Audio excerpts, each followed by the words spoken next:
Hey, pre-calculus. This is the notes for the law of sines, all worked out here. So again, feel free to pause whenever you need to take a little break. Make sure you rewatch anything that doesn't make any sense. Jot down any questions for me, and you can ask me in class. Shoot me an email, and let's get rolling here. The law of sines. A couple key facts for us. It can be used to solve triangles that are not right triangles. So far, we've really only focused on right triangles, and we use Pythagorean theorem and sine, cosine, tangent rules and everything. Now we've got the law of sines, which means no right triangles are necessary at all. It still works and applies for right triangles, but you don't have to have one. So that's pretty cool right there. Law of sines will work when you're given the relationship of what's called angle, side, angle. If you remember those days in geometry, an angle, then a side, then an angle. So a side sandwiched between two given angles. Or angle, angle, side. So two angles and then a side that's not sandwiched between those two angles. It works with those two super easily. All right. And we'll see an example of how that works. All right. And it also works with side, side angle with certain special cases. You might remember your days in geometry, side, side angle, because that's backwards. That's angle, side, side. And that's a bad word right there. But side, side angle, it works certain times. And we'll show you what that means. All right. So the law of sines, what is it? Law of sines. If you're given triangle ABC, where A, B, and C, the lowercase ones, are the lengths of the sides, opposite their corresponding angles. So before I even talk about what this particular equation is, this law is, notice the setup here. Capital letters are going to be angles. All right. Capital letters are going to be angles. Lowercase letters are going to be sides. And the relationship is very, very true. And the fact that we have the sides are always across from their angles. So an A is across from an A B is across from a B, and then a C is across from a C. That's always done on purpose. All right. It doesn't really matter which side you call A, which side you call B, and so on and so on, as long as across from that is its counterpart. So the law of sines, what is it? The side A divided by the sine of A is equal to the side length B divided by the sine of B, which is equal to the side length C divided by the sine of angle C. All right, so it's kind of like three things in one, but you can kind of pick and choose. Maybe you don't need this one right here and you only need to work with A and B. Or maybe you don't need B and you need to just work with A and C. So you can cross off and scribble off whichever part you don't really need to continue the problem. All right, I'll put a little star in here. You're also going to make sure you're good with cross multiplying because we will do that a whole lot today. All right, let's get going. Let's see what we have. Case number one, you're given two angles. By subtraction, you can find the third angle. No extra case exists, and the problem's pretty straightforward. All right, notice I give you that triangle, A, B, and C, and everything's labeled. Now I give you the information. All right, when I say solve the triangle, that means give me everything, all six parts, all three angles, all three sides. Well, they gave you three of them to begin with, so you really need to just find three more. So we got angle A is 110 degrees. I'll put that in my drawing. 110 degrees. Angle B is 40 degrees. I'll put that in the drawing, 40 degrees. And they also give me side C is 25. So I'll put that in the drawing, 25 as well. Super. All right. So I've got all that stuff kind of filled in. And to move forward here, the easiest thing to know is a triangle. Triangle always has 180 degrees every single time. All the sides added up is 180 degrees. So if I know two of the sides, I can figure out the third side just by subtracting from 180. So I've got 180 degrees, which is the full triangle, minus the 110 degrees, which is angle A, minus the 40 degrees, which is angle B, and that's going to give me the third angle, which is going to be angle C. So that'll give me a 30 degrees. So I can put that in the triangle as well. That's 30 degrees is going to be angle C. So the measurement of angle C is 30 degrees right there. Cool. Awesome. I got that. Now I can use the law of sines to figure out some sides. All right. So let's see here. What I need to do is I got to figure out the relationship between what do I have? Do I have both pairs of A's, both pairs of B's, or both pairs of C's? So if I look at both pairs of A's, A 110, A I don't know. Both pairs of B's, B 40, B I don't know. Both pairs of C's, C's 30, C is 20. I do have both pairs of C's. So I'm going to start out with that one. All right, so I'm going to start out with that one. So I can say C divided by the sine of C is equal to, and it's your choice. You could either use A or B. We're going to have to do both at some point. Maybe I'll do A. A divided by the sine of A. So then I'm going to just fill in, substitute in what I know. I know lowercase c is 25. That was given to me. And I know the sine of C, well, uppercase c is 30. I just figured that out, so I put 30 degrees in there. Equals lowercase a, I don't know, I'm going to solve for that, divided by the sine of a, that was given me, the sine of 110 degrees. So it's set up just like a proportion. And again, you remember those days of cross multiplying, that's what we got to do. So we got to multiply this side right here. So I'll end up with a times by the sine of 30 degrees is equal to, and then cross multiply this guy over here, 25 times by the sine of 110 degrees. Oh, okay, I can divide both sides by the sine of 30 degrees. And really what I have then is A is equal to 25 times by the sine of 110 degrees divided by the sine of 30 degrees. And you might remember the sine of 30 degrees, that's in our it's in our unit circle, so we can find the exact value, but 110, no clue, no clue. All right, so I would use your calculator. Calculator's perfectly fine to do that with. So I've got my calculator up there. First thing I'm going to do is make sure I'm in degree mode. All right, so I'm going to go to mode, and I want to make sure degrees are selected and bolded in. If they're not, you want to make sure you do that, and all you do is you just kind of tab down, you go over and you hit enter. All right, make sure it's bolded in. So I'm going to quit out of the mode. Second mode quits out of the mode. All right, that's second quit right there.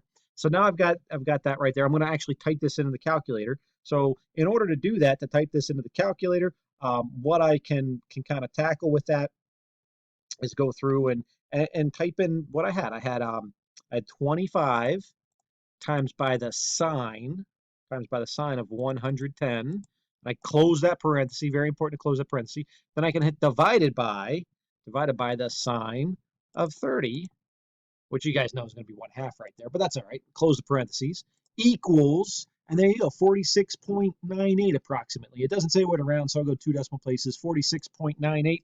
So lowercase a is 46.98. So there's the second piece of the puzzle. And then the third piece. Third piece is going to be side B.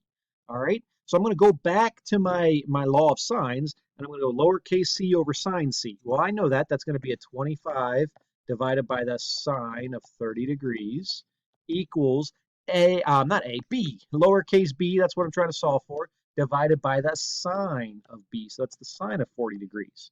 All right, so again, we cross multiply. So I've got b times by the sine of 30 degrees is equal to 25 times by the sine of 40 degrees. Then I can divide by the sine of 30 degrees, and that'll help me out for b. So b is going to be 25 times by the sine of 40 divided by the sine of 30. And again, use your calculator to help you out.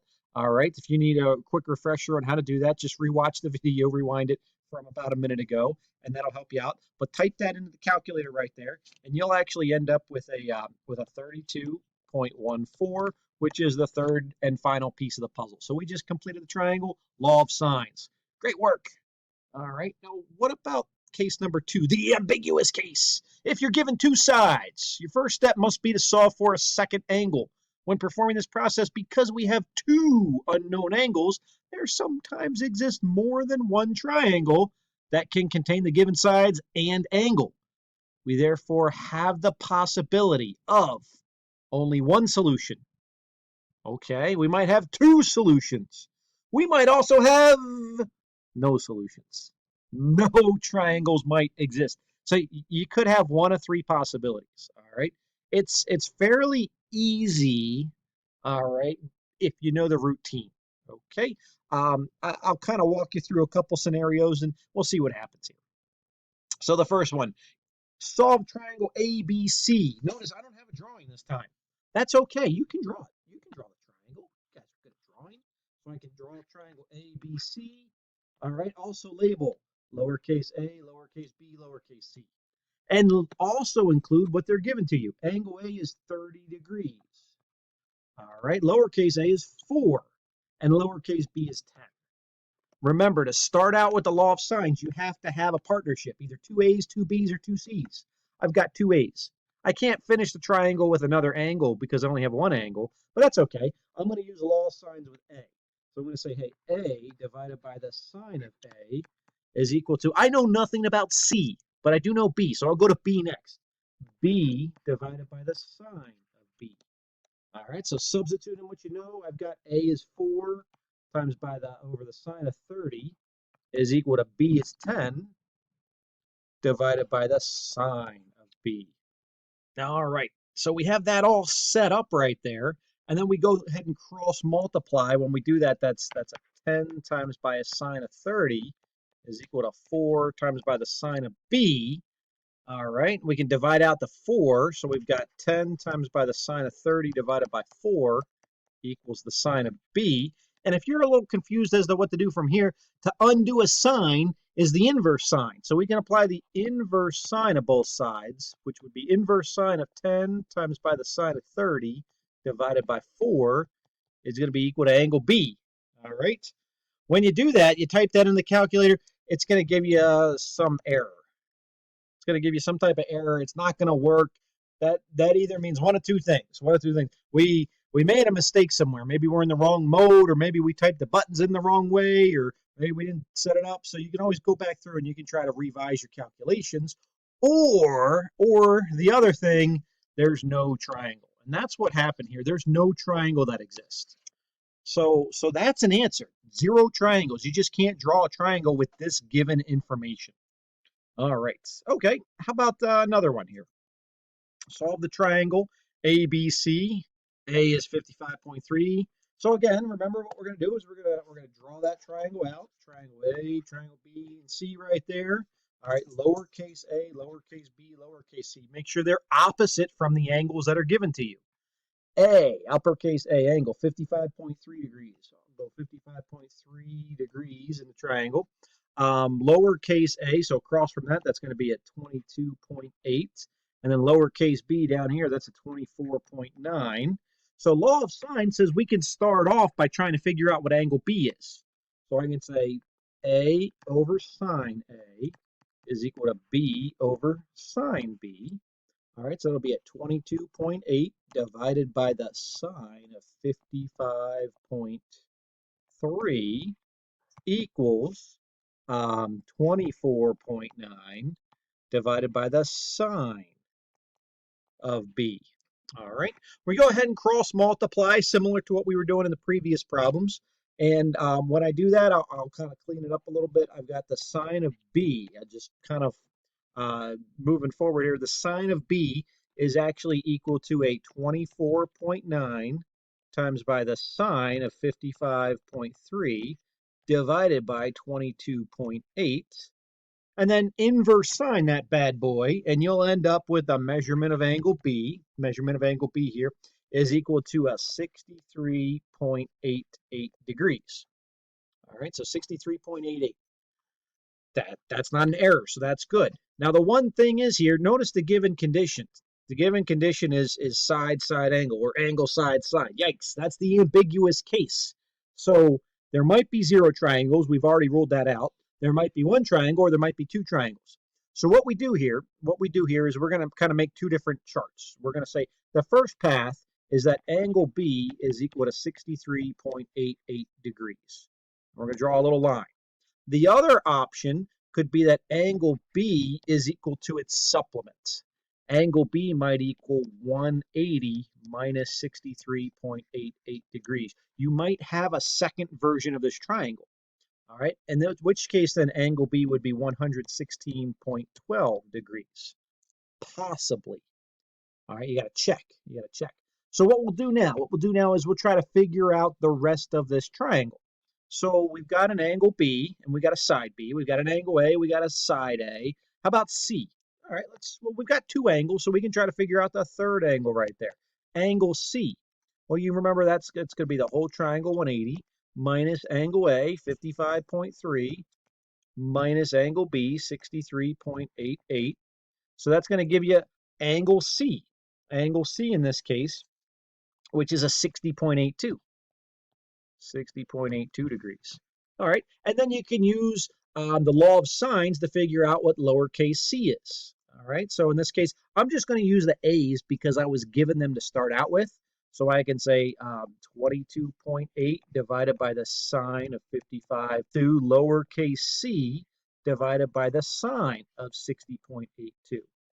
All right, again, we're going to cross multiply, use that calculator, make sure it's in degree mode, and I'll actually in the end up with c is equal to 24.21. All right, so again, make sure you're typing that in. Make sure you got that at home, just so you're checking your work as you go. What about the other way, the other path right there?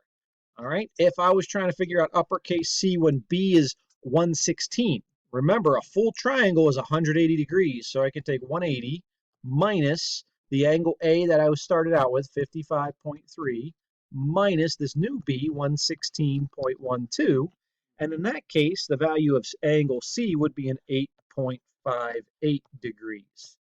All right. The way that second triangle doesn't exist is if you end up with that green angle being a negative. If that happens, then there's no second triangle, and you can just kind of stop with that and only go with the one. All right, and I'll show you an example with that momentarily as well. If you ended up with 8.58 lowercase c, use a law of sines, I would use the a value again, so 22.8 divided by the sine of 55.3 is equal to lowercase c divided by this new angle c, the sine of 8.58. So we end up with lowercase c this time being a 4.06. All right, so that's all three missing parts in two particular ways. We have two triangles that exist here. And the last situation here, again, I'm going to draw the triangle out, label it ABC. See, I got A is 108 degrees. Lowercase a, oops, lowercase a isn't there. You should have done it first. Lowercase a is 12. Lowercase b is 7. Lowercase c, you don't know. All right. So we can try to figure out what angle B is right from the start. Try to figure out angle B using the law of sines. I'll tell you what, why don't you try to do that? Why don't you try to figure out what is angle B right from the start? Go ahead and pause the video, give it a try. All right, you paused it. Hopefully you unpaused it, and you ended up with angle B is actually equal to 33.7 degrees. So what I'll do is I'll go over here and I'll make 33.7 degrees for angle B. And because it was the side-side angle or the angle side-side, there might be another angle B, which is its supplement, 180 minus 33.7 degrees, which means that right there is going to be a 146.3 degrees. I can go to angle C next. Angle C, remember 180 minus the given angle that we had, 108, minus this 33.7, and I'll end up with angle C is 38.3 degrees.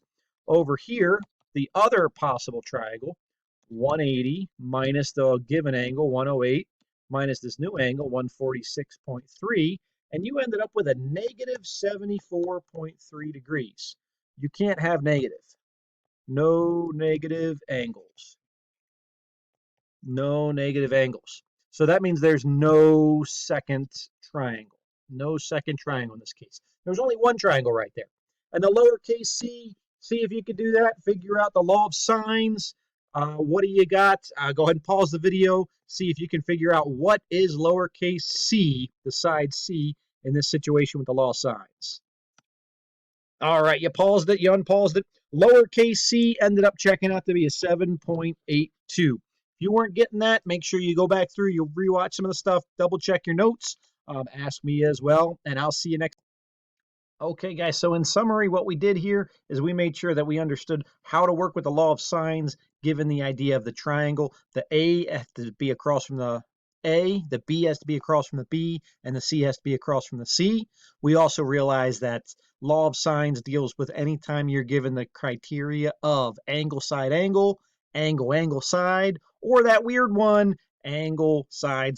Ooh, what do we call it? Side, angle, all right? You got to be careful in the ambiguous case with that weird bad word right there. And always have to be checking for that extra ambiguous triangle that's there. That's what we did in summary. Thanks. Next time, guys. Thanks. Bye-bye.